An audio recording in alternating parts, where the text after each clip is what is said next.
Kenapa,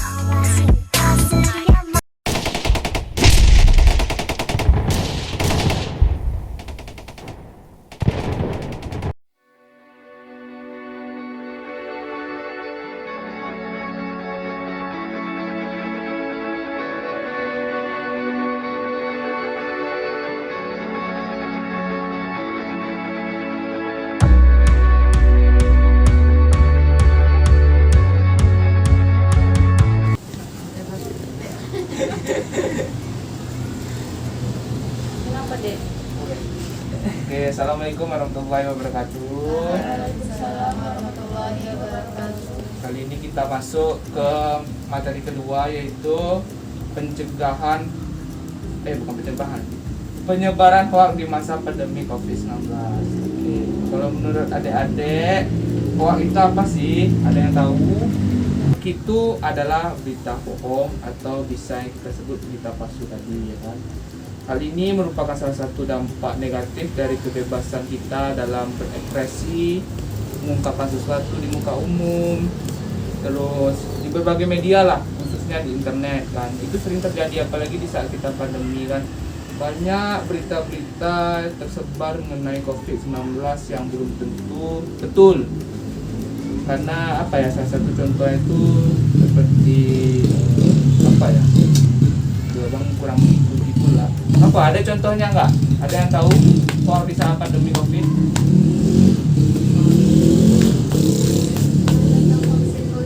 Oh ya betul. Kalau kita vaksin kita menjadi kata hoaxnya begitu. Nanti ditanam chip lah di sini katanya. Banyak hoax-hoax bermunculan tentang vaksin ya. Itu sering terjadi tuh.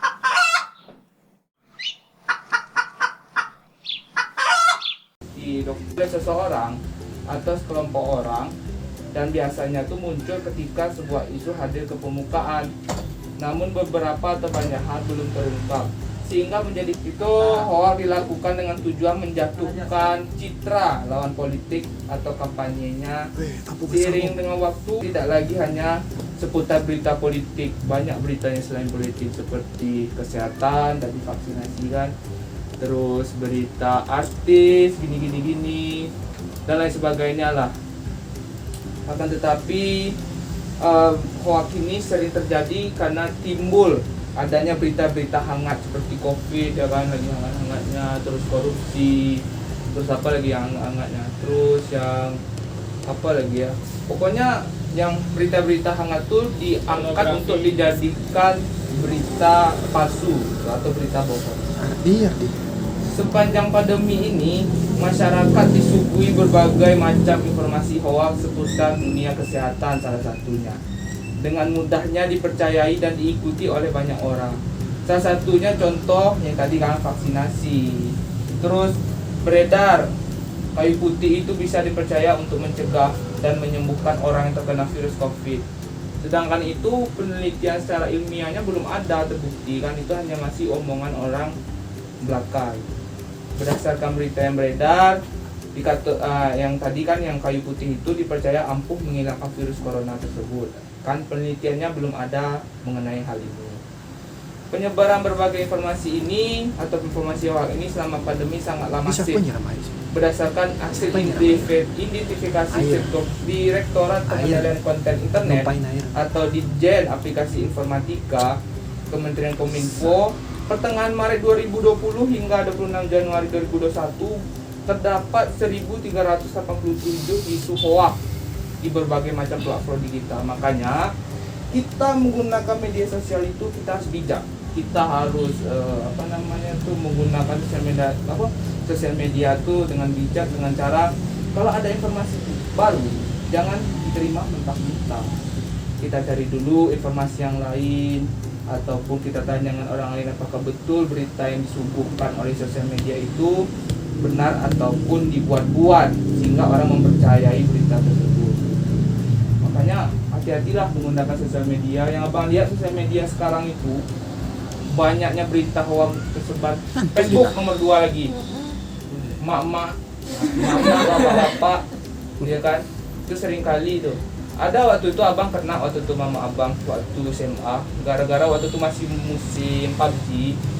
Jadi main PUBG terus abang SMA kan. Terus kata mama abang, tengok amat tuh anak orang kok putar-putar katanya. Padahal itu kan ada filternya kan.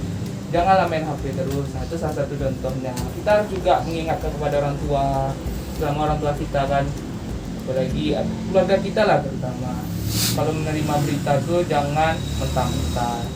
Kita kita cari informasi lanjutnya. Mengenai dasar hukum, itu kan Undang-Undang ITE mengatur berita hoax itu. Yang pertama ada Undang-Undang Nomor 11 Tahun 2008 tentang informasi, dan itu diatur dalam pasal 45 dasar hukumnya. Sebenarnya kalau hoax itu diatur dalam pasal 28, ini cuma dasar hukum ya, dasar penjatuhan hukuman. Tetapi kalau hoaxnya itu diatur dalam pasal 28 Undang-Undang ITE yang menyatakan barang siapa yang dengan sengaja menyebarkan berita bohong dan berita tersebut menyesatkan orang lain dan membuat kerugian orang lain, itu ancaman pidananya baru diatur dalam pasal 45A ayat 1. Ancaman pidananya 6 tahun penjara dan denda 1 miliar. Nah, hati-hatilah untuk teman-teman. Baiklah, materi selanjutnya nanti akan abang jelasi. Mungkin membatas ini ada dulu. Lebih dan kurang abang mohon maaf. Assalamualaikum warahmatullahi wabarakatuh.